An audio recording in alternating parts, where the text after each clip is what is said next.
Hello dear learners, this is Rakhi Tiwari and welcome again my YouTube channel. तो आज मैं एक नया टॉपिक लेके आई हूँ जिसमें मैं आज लेसन प्लान की बात कर रही हूँ, जो कि लेसन प्लान है आपके ग्रामर का, जो कि बेस्ड है इवैल्यूएशन अप्रोच के अकॉर्डिंग। ठीक है, तो इस तरीके से आप देखेंगे कि पहले एक बेसिक एंट्री होती है यहाँ पे, जो जहाँ पे अलग अलग अप्रोचेस के अकॉर्डिंग अलग अलग तरीके से हम कर सकते हैं। ये वेरी करता है स्कूल्स कॉलेजेस के अकॉर्डिंग भी। ठीक है, तो इसके बाद सबसे पहला स्टेप आता है जनरल ऑब्जेक्टिव। तो ये जो जनरल ऑब्जेक्टिव है ग्रामर के बेस पे है। मिनिमम मैंने 5 बनाए हैं। कोशिश कीजिएगा कि 5 तो एटलीस्ट इसमें बनाए जाएं, ताकि हमें एटलीस्ट पता तो चले कि हमारा ऑब्जेक्टिव क्या है, जिसके बेसिस पे हम अपना लेसन प्लान को कंप्लीट कर रहे हैं और बच्चों को हम क्या क्या चीज़ सिखाने जा रहे हैं। उसके बाद आते हैं हमारे इंस्ट्रक्शनल ऑब्जेक्टिव, जिनको हम स्पेसिफिक ऑब्जेक्टिव्स भी कहते हैं, जो कि आपके 4 फॉर्म से बनते हैं। यानी कि जिसमें सबसे पहला आता है आपका नॉलेज बेस, यानी कि ज्ञान के आधार पर। तो जैसे मैंने बनाया है, इसमें रिकॉल और रिकॉग्नाइजेशन का जो बेस होता है उसे मेन माना जाता है। तो यानी कि यहाँ पे क्या होता है कि बच्चा क्या है, रिकॉल इंस्टेंट माइंड में जो चीज़ें आती हैं उसके अकॉर्डिंग इसमें काम किया जाता है। दूसरा आता है आपका कॉम्प्रहेंशन। कॉम्प्रहेंशन जो बेस होता है, यानी कि अब यहाँ पे क्या है, जब हमने बच्चे को नॉलेज दे दी है तो बच्चे को उसके आधार पे अब क्या होगा, उसको कितनी चीज़ समझ में आई है। तो यहाँ पे बच्चा क्या है, उसी के अकॉर्डिंग अपनी एक्शंस करता है। यानी कि अब वो यहाँ पे क्या कर पा रहा है, एक्सप्लेन कर पा रहा है अपने टॉपिक को, और उसे क्लासीफाई भी डिफरेंट वेज में कर पा रहा है। थर्ड स्टेप जो या थर्ड बेस जो आता है इसमें, वो होता है आपका एप्लीकेशन बेस। यानी कि बच्चा पहले क्या करेगा, बच्चा पहले नॉलेज लेगा उस चीज़ की। नॉलेज के बाद उसको कितना समझ में आया है ये देखा जाएगा। उसके बाद क्या है, वो किस तरीके से उसे अप्लाई करता है अपने कंटेस्ट में, जो भी हमारा सिनेरियो है उसमें किस तरीके से उसे अप्लाई करता है। तो यहाँ पे क्या कर पाएगा बच्चा, अप्लाई करने से पहले उसे सिलेक्ट कर पाएगा। यानी कि जो भी सेंटेंस उसे दिया जाएगा तो उसमें वो नाउन को वहाँ पे सिलेक्ट कर पाएगा। और हम कह सकते हैं कि अप्लाई करना है, यानी कि आप क्या है, जो भी प्रॉपर नाउन होगा वहाँ पे, यानी कि प्रॉपर का मतलब यहाँ पे एग्जैक्ट नाउन जो होगा, फिल जो राइट नाउन होगा, उसे वहाँ पे क्या कर पाएगा, वेरियस सेंटेंसेस में अप्लाई कर पाएगा। एट लास्ट आता है इसमें स्पेसिफिक ऑब्जेक्टिव में स्किल्स बेस। यानी कि अब बच्चे की यहाँ पे कौन सी स्किल, इस जो टॉपिक है उसको पढ़ के कौन सी स्किल डेवलप हुई है, वो चीज़ यहाँ पे बताई जाएगी। तो यानी कि बच्चे की यहाँ पे क्या डेवलप हुई है, मेरा टॉपिक क्या है इसमें, नाउन।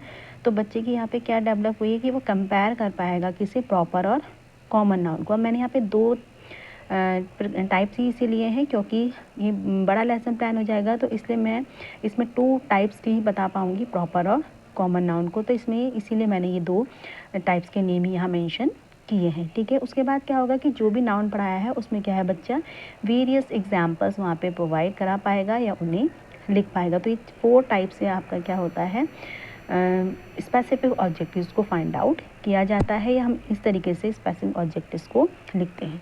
उसके बाद जो हमारा नेक्स्ट स्टेप आता है वो है आपका प्रीवियस नॉलेज। तो यहाँ पे बच्चे को हम नॉर्मली हम देखते हैं कि student have some knowledge about the name of a person, name of a place and name of a things. तो इनको कंबाइन करके हमारा ग्रामेटिकल टर्म में क्या बनता है, वो हमारा नाउन कहलाता है। इसके बाद आते हैं हमारे इंट्रोडक्टरी क्वेश्चंस। इंट्रोडक्टरी क्वेश्चंस में वैसे तो हम कहते हैं कि आपके नवीन ज्ञान पे आधार पर होता है।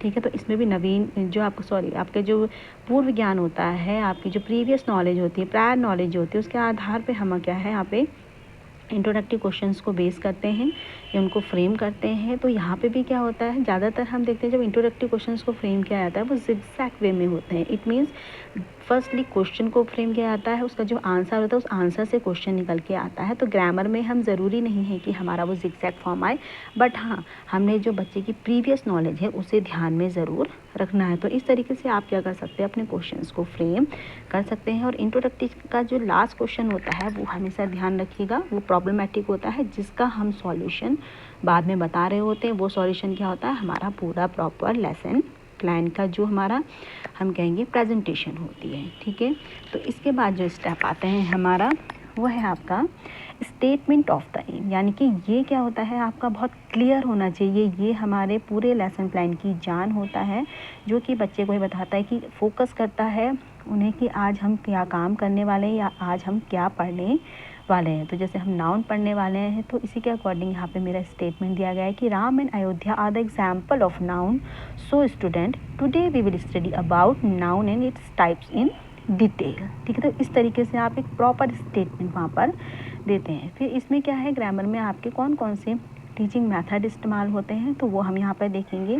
Lecture cum demonstration method, inductive deductive method. हम यहाँ पे इंडक्टिव डिडक्टिव इसलिए लिख रहे हैं क्योंकि हम यहाँ क्वेश्चन फॉर्म में हम देखेंगे कई बार हम क्या कर रहे हैं कि हम पहले क्या है एग्जाम्पल दे रहे हैं, उसके बाद हम उसका पूरा रूल बता रहे हैं, और कई बार हम क्या कर रहे हैं कि पूरा रूल बता रहे हैं देन उससे एग्जाम्पल को क्रिएट कर रहे हैं। देन फिर एक इन मेथड और क्या है, क्वेश्चन आंसर मेथड। ठीक है, तो अब इसके बाद जो हमारा सबसे मेन पॉइंट आता है वो है आपका यहाँ पे प्रेजेंटेशन। प्रेजेंटेशन को बेसिकली हमने कुछ पार्ट में डिवाइड होता है। जैसे इसमें सबसे पहला पॉइंट आता है आपका टीचिंग पॉइंट, दूसरा होता है आपका इंस्ट्रक्शनल ऑब्जेक्टिव, तीसरा आता है आपका टीचिंग लर्निंग प्रोसेस। इस टीचिंग लर्निंग प्रोसेस में आपका पीपल टीचर एक्टिविटीज़ और स्टूडेंट एक्टिविटीज़ इंक्लूड होती है।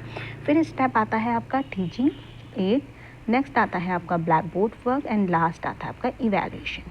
ठीक है, तो इस तरीके से आप क्या करते हैं, अपना प्रेजेंटेशन को स्टार्ट करते हैं, जिसमें मेरा सबसे पहला टीचिंग पॉइंट है नाउन। तो जिसके लिए आप क्या करते हो, सबसे पहले पीपल टीचर, सबसे पहले आप इंस्ट्रक्शनल ऑब्जेक्टिव्स को फ्रेम करते हो। अब ये जो इंस्ट्रक्शनल ऑब्जेक्टिव होते हैं इस टीचिंग पॉइंट के रिलेटेड होते हैं, और जो स्टार्टिंग में मैंने आपको इंस्ट्रक्शनल ऑब्जेक्टिव बताए वो आपके टॉपिक पे बेस होते हैं। ठीक है, तो ये टीचिंग पॉइंट से जो रिलेटेड होते हैं उन इंस्ट्रक्शनल ऑब्जेक्टिव को आप यहाँ पर लिखोगी, क्योंकि इसका जो आपका इवैल्यूएशन है वो यहीं इसी प्रोसेस के अंदर ही पूरा हो जाएगा। उसके बाद आपके डेवलपमेंटल क्वेश्चंस को इस तरीके से फ्रेम किया जाता है जैसे मैंने किया हुआ है, आप ध्यान से देखिएगा इसमें। ठीक है, इस तरीके से आप क्या है डेवलपमेंटल क्वेश्चंस को फ्रेम करते हैं। और डेवलपमेंटल क्वेश्चंस में जो आपके एक लास्ट क्वेश्चन होता है उसका आंसर अनक्लियर इसलिए लिखा जाता है कि बच्चा आपको कुछ ना कुछ आंसर दे देता है, बस एक स्पष्ट रूप में उसकी डेफिनेशन टाइप में प्रोवाइड नहीं करा पाता। ठीक है, तो यहाँ पे आपका टीचिंग एड लिखा गया, वेरियस फ्लैश कार्ड और सेंटेंसेस मैंने लिखे हैं। तो यानी कि यहाँ पे मैंने किस चीज़ का इस्तेमाल किया है इस टॉपिक को समझाने के लिए, बहुत सारे फ्लैश कार्ड का और वेरियस सेंटेंसेस का इस्तेमाल किया है। तो ये हमारा टीचिंग पॉइंट हो गया। ब्लैक बोर्ड समरी के लिए आप क्या क्या करते हैं यहाँ पे कि ब्लैक बोर्ड समरी जो आप लिखेंगे वो यहाँ पर देखने को मिलेगी आपको, आगे आपको दिखाऊंगी मैं। फिर इसमें मैंने क्या इवैल्यूएशन किया है, यानी कि इसका यहीं पे मैंने इवैल्यूएशन कर दिया, यानी कि मैंने कहा नहीं यहाँ पे जो आपका इंस्ट्रक्शन ऑब्जेक्टिव है इसको मैंने यहीं पर पूरा कर दिया, ये ऑब्जेक्टिव को मैंने यहीं गेन कर लिया इसी टॉपिक के अंदर। जब आपका ये अनक्लियर आंसर हो जाता है यहाँ पे, तो फिर आप उसे क्या करते हो, एक्सप्लेन करते हो। तो आगे हम नेक्स्ट पेज पर देखेंगे इसकी आगे की डिटेल, जिसको हम यहाँ पे कंप्लीट करेंगे। तो इस तरीके से फिर आपका क्या वो मैंने एक्सप्लेन किया, जो मैंने अभी नाउन के बारे में बात चल रही थी। तो इसमें वेरियस एग्जाम्पल यहाँ पे प्रोवाइड किए हैं, जिसमें क्या है नेम ऑफ पर्सन दिखाया है, name of place, name of things, name of animals, name of idea and feelings. इतने सारे इसलिए बताए गए हैं क्योंकि एब्स्ट्रैक्ट फॉर्म भी आपका होता है नाउन में, तो इसलिए यहाँ पे वेरियस एग्जाम्पल यहाँ पे प्रोवाइड कराए गए हैं। तो यहाँ पे स्टूडेंट क्या करता है, बहुत ध्यानपूर्वक सुनता है और ध्यान देता है कि टीचर क्या बता रहे हैं, क्योंकि फिर उसे क्या करना होता है, यहीं पर अपना आंसर देना होता है। देखिए यहाँ पे ब्लैक बोर्ड वर्क दिया है, जिसमें मैंने सबसे पहले क्या लिखी है, नाउन की डेफिनेशन लिखी है। फिर बहुत सारे एग्जाम्पल्स प्रोवाइड कराए हैं, पर्सन के अकॉर्डिंग, प्लेस के अकॉर्डिंग, थिंग्स के अकॉर्डिंग, एनिमल्स के अकॉर्डिंग और आइडिया एंड फीलिंग्स के अकॉर्डिंग। और यहीं पे मैंने इसको कंप्लीट कर दिया है इवैल्यूएशन, जिसमें मैंने लास्ट पेज पे किया था डिफाइन नाउन किया था। फिर उसके बाद सेकंड क्वेश्चन पूछा give the examples of noun. ठीक है, तो इस तरीके से मेरा ये पहला टीचिंग पॉइंट यहाँ पर ख़त्म हो जाता है। देखिए एक लाइन भी मैंने यहाँ पे लिखी, यानी कि पहला टीचिंग पॉइंट मेरा यहाँ कंप्लीट हो चुका है। अब मेरा जो सेकंड टीचिंग पॉइंट है वो है आपका टाइप्स ऑफ नाउन। ज़्यादातर लेसन प्लान हम ये करते हैं कि आपका एटलीस्ट 2 टीचिंग पॉइंट ज़रूर होने चाहिए, वो आपका एक बहुत अच्छा लेसन प्लान माना जाता है। ठीक है, तो अब मेरा यहाँ पे जो हमारा टीचिंग पॉइंट के अकॉर्डिंग जो हमारा इंस्ट्रक्शनल ऑब्जेक्टिव है, यानी कि सेकेंड स्टेप क्या है आपका इंस्ट्रक्शनल ऑब्जेक्टिव, मैं ऊपर आपको शो कर देती हूँ। ये देखिए इंस्ट्रक्शनल ऑब्जेक्टिव, तो इसका इंस्ट्रक्शनल ऑब्जेक्टिव हम बनाएंगे student will be able to classify noun. अब यहाँ पे क्या है, टाइप्स ऑफ नाउन की हम बात कर रहे हैं, तो उसी के अकॉर्डिंग यहाँ पे क्या है डेवलपमेंट क्वेश्चंस को लिखा गया है। ठीक है, डेवलपमेंटल क्वेश्चंस को इसके आगे के पेज में अब हम देखेंगे। फिर कुछ इंस्ट्रक्शनल ऑब्जेक्टिव और लिखे हैं, क्योंकि आपके यहाँ पे क्या टाइप्स ऑफ नाउन की बात हम कर रहे हैं, तो इस तरीके से आपके डेवलपमेंटल क्वेश्चंस को लिखा गया है, जिसका लास्ट क्वेश्चन क्या अनक्लियर आंसर है, यानी कि एक सटीक उत्तर बच्चा यहाँ पर नहीं बता पाया है तो उसको हम यहाँ पे क्लियर करेंगे। तो अब यहाँ टीचर क्या करेगा, उसको एक्सप्लेन करेगा। तो यहाँ पे हम एक्सप्लेन कर रहे हैं, there are 5 types of noun, proper, common, collective, material and abstract.